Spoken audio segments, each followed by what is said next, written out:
আমার গল্প পড়ে শোনানোর যাত্রার ষষ্ঠ-১০তম গল্প হিসেবে আমি বেছে নিয়েছি আমার আরো প্রিয় একজন লেখক হরিপদ দত্তের একটি ছোট গল্প। গল্পটা যখন আমি প্রথম পড়েছিলাম আমার মনে ভীষণভাবে দাগ কেটে গিয়েছিল। তো সেই অনুভূতিটা সবার সাথে ভাগ করে নেওয়ার জন্য আজকের এই গল্পটা পড়ে শোনানো।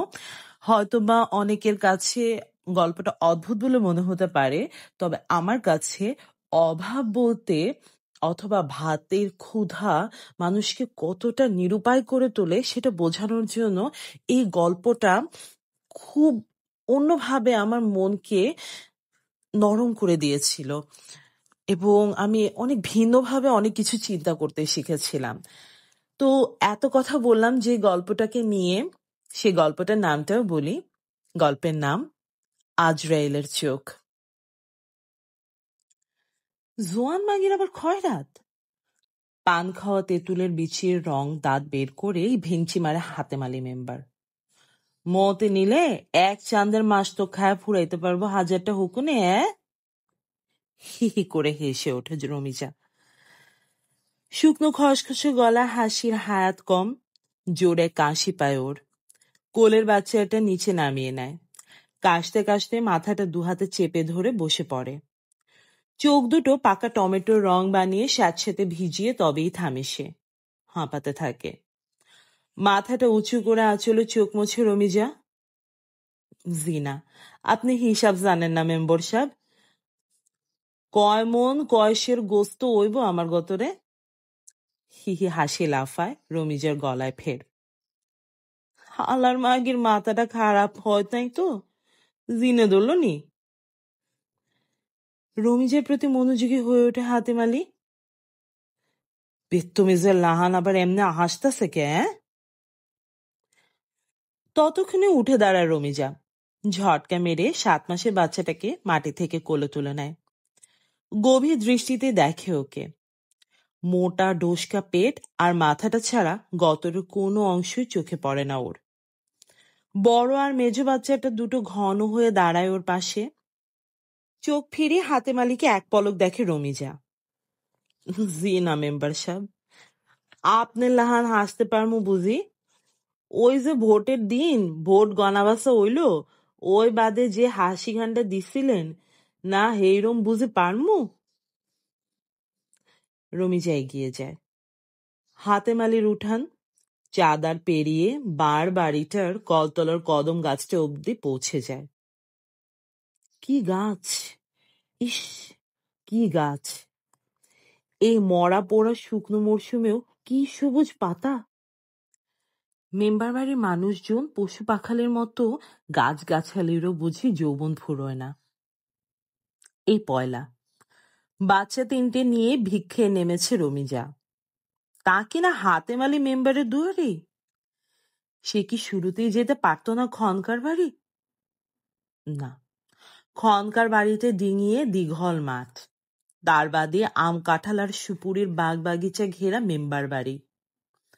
এখানেই যেন ওর ভিক্ষার আজন্ম দাবি। অথচ পেল কি?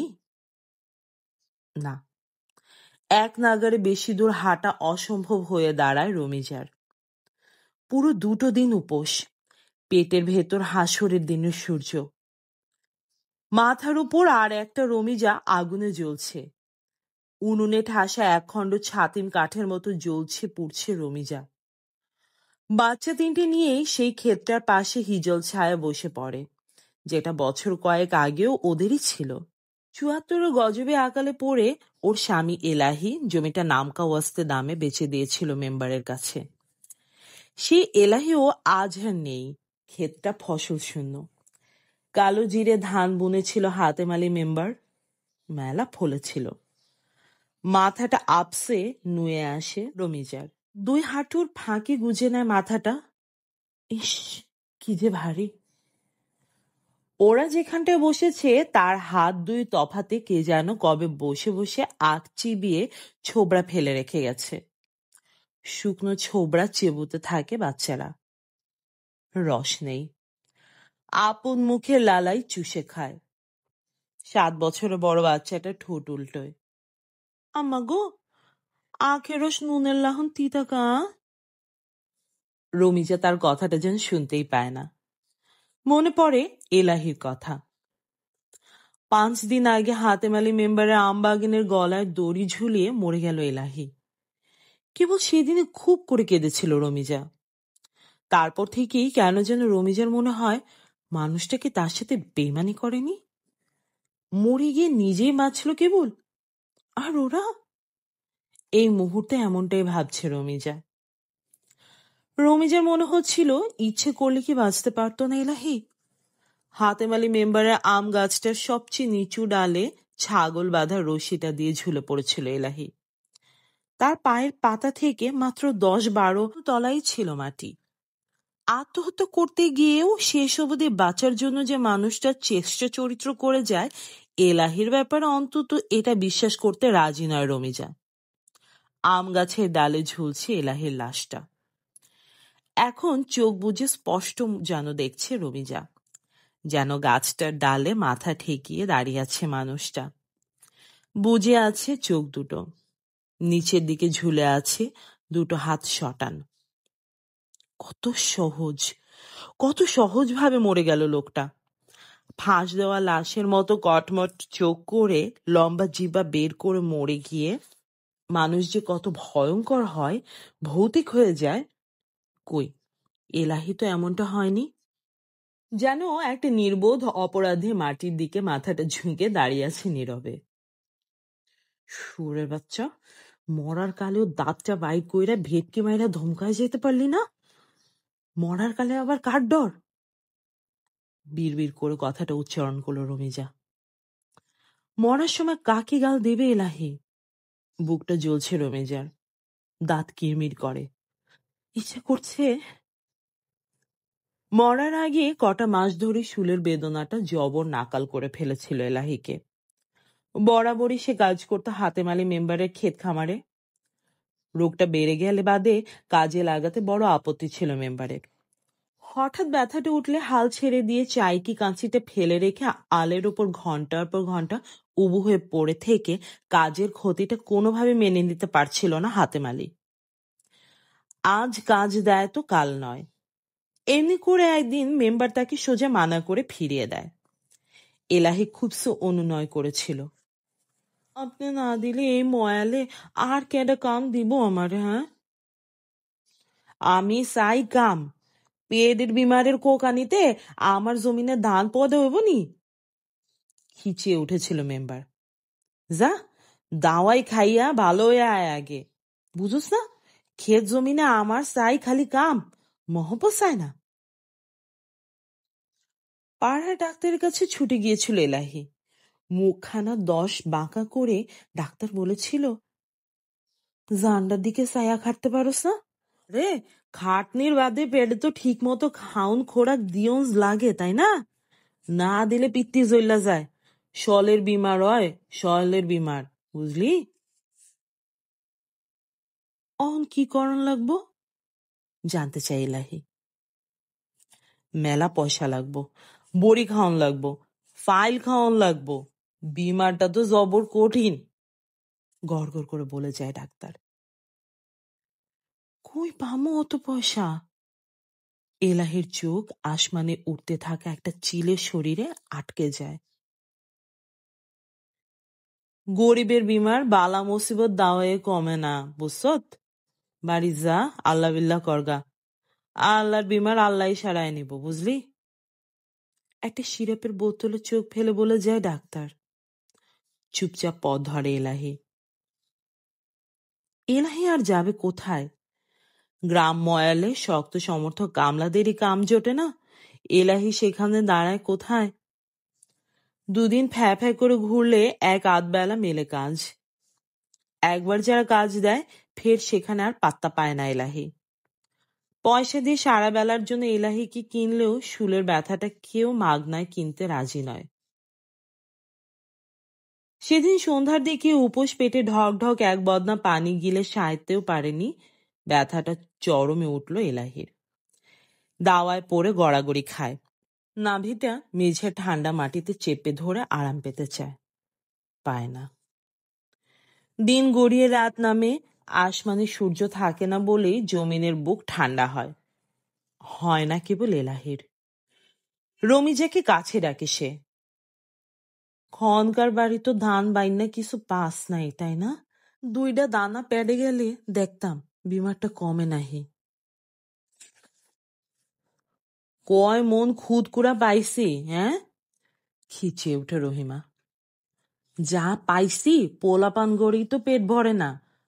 আমি দুনিয়ার মালিক খোদা নাহি তোমারে ভাত খাওন পয়দা করে দিব। কথা কয় না এলাহি। বেসুরা কোঁকায়। পেটটা বারবার চেপে ধরে মাটিতে। ব্যথাটার বুঝি কমতি নেই কেয়ামতের দিনেও। মাঝরাতে ধৈর্য হারিয়ে ফেলে রমিজা। আর কত? লোকটার জ্বালায় চোখ দুটো এক করতে পারত যদি। এমনিতে উপোস পেটে চোখ জোড়া এক হতে চায় না। শূন্য পেট থেকে শক্ত দুটো শলা বেরিয়ে এসে সজোরে খোঁচাতে থাকে চোখের পাতায়। তাহার উপর মানুষটার কোঁকানি।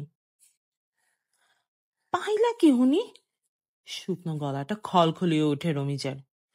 ঘুমাইতে দিবা না না? জ্বালাইবার কত? কি করমু ক? যন্ত্রণা গলা কাঁপে এলাহির। আমি কি তোর দুশ্মন? ইচ্ছা কইরা ঘুম নাশ করি? মরলে মইরা যাও। মৌতের টান টাই না পোলা পানের ঘুম নাশ করো কা, হ্যাঁ? পাশ ফিরে সই রমিজা। বুকটা ভেঙে চোখ দুটো ফেটে কান্না আসে ওর। রাত 2 প্রহরে ঘুম থাইকা সহজা গইয়া যখন খাওন চাইব, কই থাইকা আয়না দিমু পোলা পান রে? কোকানিটা থামতে দারুণ কষ্ট করতে হয় এলাহির। পারছে না। গলা ঠেলে বমি আসতে চায়। বেশ রাতের দিকে 2 হাত নাভি মূলে জোরে চেপে ধরে উঠে দাঁড়ায় এলাহি। চাঁচারি দুয়ারটা ঠেলে বেরিয়ে আসে বাইরে। আসমানে হেলে গেছে চাঁদ, ফিকে জ্যোৎস্না। আসমান জমিনে কাক জ্যোৎস্নার শরীর কাঁপে থির থির। বাতাস একটু একটু। পাতা কাঁপে কলা গাছে। শব্দ হয়। সজনে গাছটা থেকে শুকনো পাতা ঝরে নিঃশব্দে। ঝোপঝাড়ে ফাঁকে একটানা ডেকে যায় ঝিঝি। বাতাবি লেবু গাছটার তলায় অন্ধকারে ব্যাঙ ধরেছে কি জানি একটা সাপ। ব্যাঙটা ডাকছে মরণ ডাক। দূরে কোথাও ডাকছে একটা তক্ষক। এসব কি শুনতে পায় এলাহি? দাওয়ার খুঁটিতে বাঁধা ছাগলটা রশি খুলে বাড়ির সামনের পথটায় নেমে আসে এলাহি। একটুও টের পায় না রমিজা। রাত শেষে জোরসে ঘুম আসে তার। ফজরের নামাজ শেষে হাতেম আলী মেম্বার মসজিদ থেকে ফিরছিল এলাহির বাড়ির পাশ দিয়ে। ইচ্ছে ছিল এলাহির বাড়ির লাগোয়া ইরি ক্ষেতটা দেখে যাবে এক পলক। ক্ষেতের পাশে এসে সাত সকালে ঠান্ডা ফুরফুরে হাওয়াও শরীরে আগুন না জ্বালিয়ে যায় না মেম্বারের। থোর মুখো ক্ষেতটায় এলাহির ছাগলটা মজাসে ছিঁড়ছে ধানের ডগা। মেম্বারের চেঁচামেচিতে ধর্মরে বিছানা ছেড়ে বাইরে এসে কিছু বলার থাকলো না রমিজার। ছাগলে ক্ষেত খাওয়ার ব্যাপারটার চেয়ে বরঞ্চ সে বেশি মনোযোগী হয়ে ওঠে। মানুষটা গেল কই? চারপাশে হেঁটে বেড়ায় ওর ঘুম ভেজা চোখ ঝুড়ো। আচমকা ওর চোখ পড়ে ক্ষেতের পারে, যেখান থেকে শুরু হয়েছে মেম্বারের আমের বাগান। একেবারে শুরুর গাছের তলায় দাঁড়িয়ে আছে এলাহি। লোকটা কি কানের মাথা খেয়েছে? ক্রুদ্ধ রমিজা লম্বা লম্বা পায়ে এগোয়। ভয়ঙ্কর চিৎকারে রমিজা বোবা। মাত্র একটা চিৎকার। রমিজা যেন মানুষ নয়, শটান দাঁড়িয়ে থাকে একটা দেবদারু গাছ। ব্যাপারটা কি? এগিয়ে যায় হাতেম আলী মেম্বার। প্রথমটায় কেমন যেন ভরকে যায়। এলাহি ঝুলন্ত লাশটায় তামাম শরীরে দৃষ্টিটা হাঁটিয়ে আনে মেম্বার। বিড়বিড় করে বলে, হায়াত মৌত সব খোদার হাতে, বান্দার কিছু করণের নাই। চোখ দুটো তার লাশ থেকে সরে এসে হেঁটে যায় খানিক তফাতে ইরি ক্ষেতটায়। দুনিয়ায় বাচ্চা থাইকা আজাব কষ্ট পাওয়ানেছে মদ ভালা, কিন্তু ছাগল দিয়ে আমার জমিনটারে শেষ করে গেলি গা এলাহি। মতের গেল দুশ্মনী ভুললি না? থানা থেকে আসে দারোগা। রশি কেটে লাশটা নামানো হয়। ভিড় জমে যায় ময়ালের মানুষের। মোটেই এলাহিকে দেখতে নয়, ফাঁস দেওয়া লাশ দেখতে। ভিড়ের মাঝে চিৎকার দিয়ে দারোগার সামনে এসে ঝুপ করে বসে পড়ে রমিজা। দারোগা সাহেব, মেম্বার কে আমার মানুষটার খুন করলো? বিচার করবেন না আপনি? হাতেম আলীর দিকে চোখ ফেরায় দারোগা। মেম্বার সাহেব? আরে মাগির মাথা ঠিক নাই। থতমত খেয়ে যায় হাতেম আলী। শুলের বিমারের জ্বালা সইতে না পাইয়া গলার দড়ি দিছে বেটায়। ভিড়ের দিকে চোখ হাঁটায় সে। কি গো মিয়ারা? সবাই সম্মতি জানায়। মেম্বার বিড়বিড় করে কোরআনের সূরা পড়ে। রমিজা জোরসে একটা থাপ্পড় বসায় মাটিতে। দু হাতে টেনে ধরে নিজের মাথার চুল। খোদা সাক্ষী, আঙ্গুর ক্ষেত কিননের কালে মেম্বার কি ওয়াদা দিছিল? হালের বলদ দুইটা কিন্না নেওয়ানের কালি কি কইছিল? জিন্দিগি ভইরা কাম দিব খেতে, না খায়া মরতে দিব না। করে নাই ওয়াদা? করে নাই? তবে কে বেমানি করলো? আল্লাহর দুনিয়ায় তার বিচার নাই? টেরও পেল না রমিজা। কি থেকে কি যেন হয়ে গেল। একটা পুলিশ যখন ওকে আচ্ছা মতো ধমকাতে থাকে, রমিজা তখন তাজ্জব। বলছি কি বেটা? রীতিমতো ভরকে যায় সে। পুলিশটা বারবার বলছিল, নিজেই তুই খুন কইরা লাশ টানায়া রাখছোস গাছে, ফাঁসি দিয়া তোর মারমু না? জবাব খুঁজে হয়রান রমিজা। বড় বাচ্চাটা দাঁড়িয়েছিল ওর পাশেই। ওকে জড়িয়ে ধরে কাঁদতে থাকে রমিজা। কেঁদে ফেলে ছেলেটাও। ঠিক তখন হাতেম আলী এসে রমিজার পাশে দাঁড়ায়। একটু তফাতে সরে যায় পুলিশটা। অহন কি হইব মেম্বার সাহেব? গলাটা জড়িয়ে যাচ্ছিল রমিজার। স্বামী রে মাইয়া মাইসে বুঝি খুন করতে পারে? আল্লাহ রসুল সাক্ষী, আমি খুন করি নাই। আমারে আমারে যে মানুষ কামাই রোজগার করে খাওয়ায়, কেমনে আমি তারে খুন করুম বলেন? পেটের বেদনার জ্বালায় গলার দড়ি বাইন্ধা নিজে যান নিজেই দিছে। টিপটিপ হাসি মেম্বার। রমিজা ধরতে পারে না মেম্বারের হাসি। অহন উপায় নাই, বিচারে তোর ফাঁসি হইয়া যাব না? চোখ নাচিয়ে বলে যায় হাতেম আলী। আইন তো আপনার হাতে মেম্বার সাহেব। ডুকরে কেঁদে ওঠে রমিজা। কত আইন আপনি পয়দা দেন, কত আইন খতম করেন, পারেন না আমার লাগে একটা আইন বদলাইতে? আমি মরলে আমার পোলাপান বাঁচবো? আমার পোলাপান বাইসা থাকলে আপনার খেতে কত ধান পয়দা দিব? আপনার ক্ষতি না লাভ মেম্বার সাহেব? পেশাল থুইয়া একটা কাম কর। ধমকে শটটা নামিয়ে আনে হাতেম আলী। তোর তো আবার টাকা পয়সা নাই, ছাগলটা দিয়া দে আমারে, বদলে টেহার জোগাড় দিমু, বুঝলি নি? টেহা? শুকনো মুখে ঢোক গেল রমিজা। টেহা হা? দারোগা সাহেব খুশি করার লাগবো না? তীর তীর করে ওঠে হাতেম আলীর চোখ। ওনাই বাসাই দিব তরে। ভাসাইয়া দিব? শূন্য আসমানটায় চোখ তোল রমিজা। এক ঝাঁক শকুন উঠছে। হয়তো ধারে কাছে কোথাও পশু মরেছে। শকুন দেখে রমিজা, চোখের পাতা নড়ে না। বিড়বিড় করে কেবল বলে যায়, আমি কিছু বুঝি না মেম্বার সাহেব, যেমনে বেলা হয় আপনি তেমনিই করেন। হঠাৎ মাথাটা ঘুরপাক খায় রমিজার। আর ভাবতে পারছে না। কেমন বমি বমি ভাব, পেটের ভেতর নাড়ি ভুড়ি মোচড় খায়। কি তেতো মুখটা। থুথু ফেলে। আসমানে সূর্য খোঁজে রমিজা। ততক্ষণে সূর্যটা ঢের উপরে উঠে গেছে। চেতিয়ে নেমেছে শুকনো বিচালি রং রোদ। সামনের মাঠটায় বাতাস ছুটোছুটি করে। রোদ পড়ে বাতাসের উদম গতরে। মাটির উপর নদীর জলের ঢেউ যেন নাচে, উথাল পাতাল নাচে। উহ করে চিৎকার দিয়ে ওঠে রমিজা। কলার ছড়ায় ঝুলে থাকা বাদুরের মতো রমিজার স্তনে মুখ ঝুলিয়ে দুধ চুষছিল ছোট্ট বাচ্চাটা। শুকনো স্তনে দুধ না পেয়ে শক্ত একটা কামড় বসিয়ে দেয়। মাথাটা ছ্যাত করে ওঠে ওর। বাম হাতটা দিয়ে গলা টিপে ধরে বাচ্চাটার। শুয়োরের বাচ্চা শুয়োর, চাবাইয়া গিলবি নি? বাপেরে খাইছত, কইলাম না আমি পেতনি। পেতনির কি মত আছে? ক্যাত ক্যাত করে কেঁদে উঠে বাচ্চাটা। রমিজা বকেই চলে, অহন বুয়ের লৌ খাওয়ায় তোরা ডাঙ্গর করতেছি, ডাঙ্গর হইলে কত দিবি আমারে ভাত কাপড় বেবাক জানা। মায়া বাসনা না থাকতো যদি, মায়া বাসনাই তো আমার সব দুশ্মন। উঠে দাঁড়ায় রমিজা, হাঁটতে থাকে। মগজের ভেতর একটা ক্রোধের ক্ষুধার্ত সাপ তাড়িয়ে নিচ্ছে ওকে। না, ভিক্ষে করবে না সে, ঘেন্না লাগে ভিক্ষে চাইতে। অথচ কাজও নেই ময়ালে, বেবাক কাজ কেড়ে নিয়েছে বাজারের চাল গম ভাঙার মেশিনটা।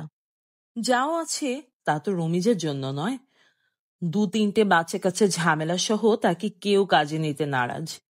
বাচ্চারা কাজের ক্ষতি করে, মালিকের রান্নাঘরের সামনে দাঁড়িয়ে জিভ চাটে। কে পারে এসব সইতে? ডেরায় ফিরে রোজকার মতো জংলি কচু তুলে সিদ্ধ করে লবণ মেখে বাচ্চাদের খাওয়ায়, নিজেও গেলে। অভ্যেস আছে। 74-এর আকাল গিয়েছে, 79, 80, 81-তে গিলেছে, 82-তে, গিলবে যতদিন বেঁচে আছে ততদিন। সন্ধ্যা নামতেই ডেরায় মেঝেতে ছেঁড়া চাটাইটা বিছিয়ে বাচ্চাদের শুয়ে দেয় রমিজা। বড় বাচ্চাটা খামোখা বায়না ধরে, আম্মা গো এখন কিসা কবি, হুনতে হুনতে ঘুমায়া পড়মু। আজ মোটেই উৎসাহী না রমিজা, ধমকে ওঠে, ঢ্যাঙ্গা খাবি, চুপ করে ঘুমা। খানিক চুপচাপ থেকে বাচ্চাটা ফের বলে, আমাগর বাজানোর মানুষটা ভালা না, হাসান আম্মা কবরে থাইকা একলা একলা পোলাও গোস্ত খায়, কই আমগুলো তো দেয় না। জবাব দেয় না রমিজা, বেড়ায় হেলান দিয়ে চুপচাপ বসে থাকে, চোখ দুটো বুজে। গেল সন্ধ্যায় বাচ্চাদের কিস্সা শুনিয়েছিল রমিজা। বলেছিল তাদের বাজানকে রোজ আসর ওয়াক্তের পর আজরাইল এসে কবরের ভেতর বসে পোলাও গোস্ত খাইয়ে যায়। বিশ্বাস করেছিল বাচ্চারা। ওদের শুয়ে রেখে চাদারের উনুনে রমিজা যখন কুড়োনো শুকনো পাতায় আগুন জ্বেলে কচু সিদ্ধ করতে গিয়েছিল, বড় বাচ্চাটা ছোট ভাইয়ের হাত ধরে বাড়ির বাইরে কচু বনের ধারে এলাহির কবরের পাশে এসে দাঁড়ায়।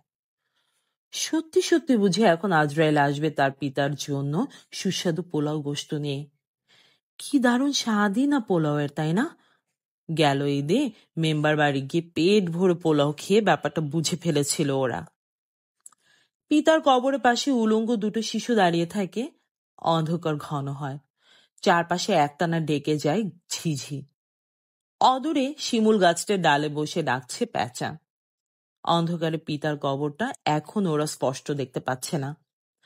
আসমানের চোখ পাতে ওরা। রমিজা বলেছে 7 আসমানের ওপার থেকে নেমে আসবে আজরাইল। কই, কিছুই তো দেখতে পাচ্ছে না ওরা। কালো আসমানটার বুকে কেবল চুপচাপ জ্বলছে কটা তারা। ডেরায় ঢুকে বাচ্চা দুটোকে দেখতে না পেয়ে রমিজার কলজেটা খাবলে ধরে ভয়ের একটা হাত। তবে কি ওরা কবরের পাশে গেছে? বড় বাচ্চাটা দিনের বেলা বার কয়েক বলেছে আজ সন্ধ্যায় সে কবরের কাছে দাঁড়িয়ে থাকবে, আজরাইলের কাছে চেয়ে খাবে পোলাও। অন্ধকারে কবরের দিকে এগিয়ে যায় রমিজা, গাটা ছমছম করে। কবর নাকি জিনে পাহারা দেয়। সহসা ওসব ভুলে যায় রমিজা। ওই তো ওই তো বুঝি ছেলেরা, আবছা আবছা দেখা যাচ্ছে। বাচ্চাদের পাশে দাঁড়ায় রমিজা, গলা দিয়ে কথা সরতে চায় না। এহানি করতাছস কি তোরা, হ্যাঁ? ডর নাই? আমায় আইসো? অনেকটা চমকে উঠে কথাটা বলে ফেলে বড় ছেলেটা। কই, অহনো যা আজরাইল আইতাছে না? মেজো ছেলেটা ঝুপ করে কবরের পাশে বসে পড়ে। আমাগর তো পরনে কাপড় নাই, বাজারের কাফনের কাপড়টা লইবা আম্মা? রমিজার মুখে ভাষা থাকে না, গলায় শব্দ থাকে না। 2 হাত বাড়িয়ে ছেলেটাকে জড়িয়ে ধরে। বুকটা ভেঙে ওর কান্না আসে। ছোট বাচ্চাটা ঘুমের মাঝে কেঁদে ওঠে হঠাৎ।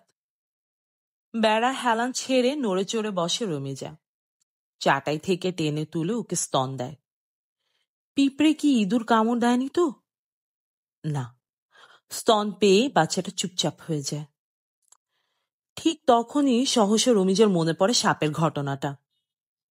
গেলবার বর্ষার মৌসুমে রাত গভীরের অন্ধকারে বিছানায় ঘুমের মাঝে দারুণ ঠান্ডা কি যেন একটা ঠেকলো ওর হাতে। কুপি জ্বালিয়ে আতকে উঠল রমিজা। ঘরের কোনো কোণে মস্ত এক গোকরা, ফনাটা হেলছে দুলছে, নিশ্চয় মুরগির বাচ্চা খেতে ডেরায় ঢুকেছে। যদি আজ ওর বাচ্চাদেরই কামড়াতো। ঘুম ভেঙে চোখ খুলে বেয়াক্কেল বনে যায় এলাহি। রমিজা ঝুপ করে উঠে ঘরের আরেক কোণে রাখা খন্তিটা হাতে তুলে উঁচিয়ে ধরে। বাধা দেয় এলাহি। আরে আরে করস কি? সর্বনাশ, খায়া ফেলাইব। পীরের দোহাই দিয়া সুরা পড়ালো আগে। খুন্তি থুইয়া পোলাপান করে টাইনা বাইর কর আগে। দেরিকে। এলাহির কথা রমিজার কানে পৌঁছে, মগজে পৌঁছে না। শরীরে ব্যাবাক শক্তি খাটিয়ে খন্তিটা ছুঁড়ে মারে। ফস করে দুফালা হয়ে যায় সাপটা। সাপের রক্তে মাটি হয় লাল। সেই লাল মাটির উপর চোখ রেখে বিড়বিড় করে রমিজা, হায় রে আমার স্বামী মরদের তাকত। সহসা রমিজা সারা গতরে খেলে যায় অজানা কাঁপন আর শিহরণ। মগজের গোপন বিবরে ঘুমিয়ে থাকা কাল গোখরো যেন তোলে ফনা, লকপকে নীল বর্ণ ফনা। বাচ্চাটাকে স্তন ছাড়িয়ে চাটাই শুয়ে দিয়ে উঠে দাঁড়ায় সে। ড্যাব ড্যাবে চোখ করে বড় ছেলেটা দেখে ওর মাকে। এই পয়লা ওর কাছে মাকে মনে হয় কিরকম আলাদা। উলু খাগড়ায় বানানো বেড়ায় হেলান দিয়ে দাটা হাতে তুলে নেয় রমিজা। ধার পরক করে আঙুলের ডগায়। এলাহির দা। এটা হাতে নিয়ে জন খাটতে যেত মানুষটা। রমিজার কেন জানি মনে হয় এই জিনিসটা একদিন ছিল ওদের অন্নদাতা। বাইরে বেরোনোর জন্য পা বাড়ায় রমিজা। বড় বাচ্চাটা উঠে বসে বিছানা ছেড়ে। কই যাবি আম্মা? জবাব থাকে না রমিজার। ওর দিকে দা উচিত চোখ পাকিয়ে মিশে যায় অন্ধকারে। উঠানটা পেরিয়ে গেলে রমিজাকে আর দেখতে পায় না ছেলেটা। রমিজা হাঁটছে। ডান হাতের মুঠোয় খাড়া হয়ে আছে দা। সেই দা এক লহমায় বনে যায় ফনা তোলা কাল গোখরো। অন্ধকার চাতালের চষা জমির শক্ত ঢেলা হোঁচট খেতে খেতে এগোয় রমিজা। চাঁদহীন নিকোনো কালো অন্ধকার, মাটির পরতে পরতে লুকোনো বুনো পোকার একটানা ডাক, আচম্বিত স্তম্ভতায় অনাদে আদিমকালকে এলো চুলে লটকে এগোচ্ছে রমিজা। এভাবেই চাতালটা পেরিয়ে ঢালো পথ বেয়ে দীঘল মাঠের শেষে মেম্বার বাড়ির ত্রিসীমানার ভেতর উঠে এলে প্রচন্ড ক্রোধ, অদ্ভুত রাসায়নিক প্রতিক্রিয়া রমিজার দেহ কোষে ভিন্নতর পরিবর্তন ঘটিয়ে একেবারে বদলে দেয় ওকে। সে মনোদৈহিক বিবর্তনের ভেতর রমিজা রাতের অন্ধকারে কালো জঠর স্পষ্ট আবিষ্কার করে ফক ফকে সাদা দিন। মোড়ামুড়ি খায় ওর হাতের মুঠোর গোকরাটা। টান টান উঁচু করে লকপকে ফনা। হাতে মালি মেম্বারের রান্নাঘরের দুয়ারে বাইরে নিজেকে আড়াল করে দাঁড়ায় রমিজা। সবে পাত সাজানো হয়েছে। থালা ভর্তি পোলাও, সফেদ পোলাও। চিকচিক ঝিকঝিক করছে গাওয়া ঘিয়ে ভাজে পোলাও। পাশের বাটিটা ঠাসা টুবু টুবু গোস্ত। বড় একটা কাঁঠাল পিড়িতে বসে ফুল তোলা গ্লাসের টলটোলা পানিতে ডান হাতটা অজুর কায়দায় সাফ করছে মেম্বার। সামনে বসে তার মেয়েধলা বিবিজান। এলাহির ক্ষেতের কালাজিরা ধাইনের সালের পোলাও, তাই না? কি প্রসন্ন প্রফুল্ল মেম্বারের মুখখানা। জবর সরস ক্ষেত। এই ক্ষেতের সালের পোলাওর খুশবু আর মজাই আলাদা। বেহেশতে গিয়েও এমন পোলাও পাইবা না, বুঝলা? জি, হাসাই কইছেন। মাথা নাড়ে মেম্বারের বেগম। হাসি হাসি মুখ। গোস্তটা দেখছেন নি? এলাহির খাসির মাঝে এত তেল, আলগা তেল না দিলেও চলতো। এমন গোস্ত পাকাইতে যা ফুর্তি লাগে, মরদ মানুষ আপনি এটা বুঝবেন কেমনে কন? গোস্তের তেল যে ওইব না, কারণ বুঝলানি? টিপ টিপ হাসে মেম্বার। কাশিটাই যা আমার ক্ষেতের কাঁচা ধান গিলছে না। পোলাও মিশছে মাংসের সুরায়, রং বদলায়, মেজাজ বদলায়। ঘ্রাণ উঠছে থালা থেকে, উঠছে, মুখের কাছে কাছে উঠছে। রমিজার হাতের দাঁটা ঝাঁপিয়ে পড়ছে, পড়ছে ঝাঁপিয়ে হাতে মালির ঘাড়ে। ফের রং বদলায় পোলাও, পোলাওয়ের রং এখন লাল। কি লাল, কি লাল পোলাও! সে লাল পোলাওয়ে ঢালু পার বেয়ে পাহাড়ে উঠে যাচ্ছে হাতে মালি মেম্বার। সাদা ধবধবে ফকফকে কাপড় জড়ানো হাতে মালি লম্বা পা ফেলে দ্রুত বেরিয়ে যায় লাল পোলাওয়ের পাহাড়। ছুটছে রমিজা, ওর মুঠোর দা গতর লেপ্টে থাকা মরা রক্তে শিয়ালের একটানা চিৎকারকে আটকে ধরে ছুটছে রমিজা। ওর ডানে বামে পেছনে ছুটছে অন্ধকার। অন্ধকারের সাথে দারুণ এক প্রতিযোগী দৌড়ে ঢেরার ভেতর ঢুকে দাটা ছুড়ে দিয়ে তবেই থামে রমিজা। কাঁপছে রমিজা, টলছে রমিজা, ঘামে জজ্জব তামাম গতর, শ্বাস টেনে ফেলে কুলোতে পারছে না। ভয় না আনন্দ, কিছু বুঝতে পারছে না সে। ধর্মড়িয়ে বিছানা ছেড়ে উঠে বসে বড় আর মেঝো ছেলেটা। ওরা এমন কিছু দেখছে যা আর কোনোদিন দেখেনি। আরে, তোর কাপড়ের লোকে আম্মা! বড় ছেলেটা প্রায় চিৎকার দিয়ে ওঠে। দাওয়ে দেখি লো, কি করালি তুই? মেঝোটা কিছুই বুঝতে পারছে না, ড্যাব ড্যাবে করে তাকিয়ে থাকি কেবল। কটমটি ওর দিকে তাকিয়ে ঘুমন্ত বাচ্চাটাকে হ্যাচকা টানে কোলে তুলে নেয় রমিজা। একটা গোখরো মারছি, দেখবি? ওর স্বরে কাঁপন। পা দিয়ে খোঁচা দিয়ে মেজে রাখা কুপিটা উল্টিয়ে নিভিয়ে দেয় সে। বাম হাতে কোলের বাচ্চাটাকে চেপে ধরে ডান হাতে বাকি দুটোকে ঠেলে ডেরার বাইরে নিয়ে আসে। ব্যাপারটা ওরা কিছুই বুঝতে পারছে না। উঠোনে নেমে বড় ছেলেটা বলে, আমগুড়ে লইয়া কই যাবে আম্মা? হঠাৎ থমকে দাঁড়ায় রমিজা। কই যাবে সে? থর থর কাঁপে ওর স্বর। আমি কইতে পারবো না। মুহূর্ত মাত্র বাচ্চাদের ধাকিয়ে ঠেলে এগিয়ে যায় রমিজা। শাড়িটা সাপের মতো পেঁচিয়ে ধরছে ওর পা জোড়া। ফস করে শব্দ তুলে ছিঁড়ে যায় পারটা। রমিজা এগোয়, অন্ধকারে এগোয় রমিজা। এলাহির কবরটার পাশে আসতে সামনে থেকে খসখস শব্দে কি যেন একটা সরে যায়। রমিজার পায়ের তলায় ঠেকে কবরের নতুন মাটি। কবরটা ডিঙিয়ে এগিয়ে আসতে চায় সে, পারে না। হঠাৎ ডান পায়ের হাঁটু অবধি ঢুকে যায় কবরের গর্তে। কবরে বিছানো বুনো কাটার খোঁচা লাগে ওর পায়ে। দারুণ ভারী হয়ে যায় ডান পায়ের পাতাটা। এক চুলো নড়তে পারছে না। গড়ে তোলা আসি শরীরে বসে গেছে ওর পা। থর থর কাঁপছে রমিজা। কোলের বাচ্চাটা সমেত এই বুঝি লুটিয়ে পড়বে নিচে। অন্ধকারের ভেতর কালো কালো বাতাস এসে হোঁচট খায় ওর সারা শরীরে। বাতাসে কি দুর্ভর দুর্গন্ধ! একটু তফাতেই সহসা লম্বা গলায় ডেকে ওঠে একটা শেয়াল। ভয়ে রমিজাকে জড়িয়ে ধরে বাচ্চা দুটো। আদিগন্ত বিস্তৃত বিপুল বিনাশক বিশাল অন্ধকারটা কবরের ভেতর জীবন্ত চারটি প্রাণীকে বুঝি তলিয়ে দেবে। রমিজা দেখছে, স্পষ্ট দেখছে, ওদের সামনে জল জল করছে দুটো বিশাল গোল চোখ। অন্ধকারে আগুনে ফুলকে ছাড়ছে চোখ দুটো, জ্বলন্ত চোখ দুটো। এই কি সে আজরাইলের চোখ? রমিজা সমস্ত শক্তি নিয়ে বাম পাটার ওপর ভর রেখে ডান পাটা টেনে তুলতে চায়। ঝুপ করে শব্দ হয়। বাম পায়ের পাতার তলার মাটিটা সরে যায়। বাচ্চা দুটো হুমড়ি খেয়ে পড়ে যায় কবরের গর্তে। কেউ চিৎকার দিতে পারে না। ভয়ে জমে যায় কবরের ঠান্ডা মাটি। আলগা মাটি পরতের ভেতর থেকে কবরে বিছানো এক খণ্ড বাঁশ টেনে হাতে তুলে নেয় রমিজা।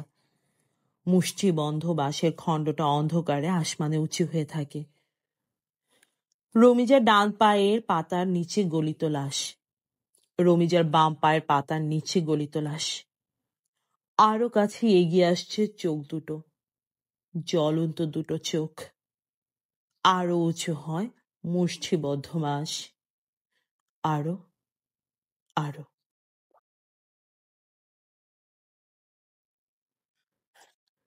তো এই ছিল আমার পড়ে শোনানো ষষ্ঠদশ কিংবা ষোড়শতম গল্প। আশা করি আমাকে মন দিয়ে শুনছেন। গল্প ভালো লাগলে আমাকে অবশ্যই জানাবেন। কোনো ভুল ত্রুটি থাকলে সেটাও ধরিয়ে দিবেন। গল্পকে ভালোবাসবেন, গল্পকে শুনবেন, গল্প পড়বেন। ভালো থাকবেন।